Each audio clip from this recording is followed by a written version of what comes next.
এইখানে আছে C world, অর্থাৎ সমুদ্রের মধ্যে যা কিছু আছে তা তারা সেখানে উঠায় রাখছে। বিশাল জায়গা, দেখতে অন্তত 4 দিন লাগে পুরা এলাকা দেখতে।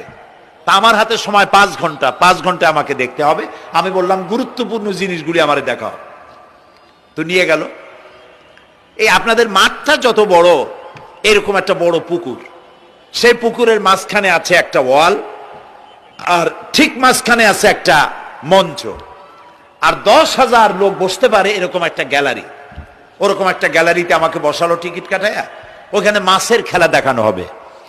যারা খেলা দেখাবে তারা হাতে তুড়ি দিল, সঙ্গে সঙ্গে 2টি মাছ ওই পাশ থেকে তারা ভিতরে বড় গেট আছে, সেই গেট দিয়ে এপারে চলে আসলো। আমি লক্ষ্য করলাম খেলা যারা দেখাবে তাদের মুখের কথা, বাঁশির আওয়াজ, হাতের ইঙ্গিত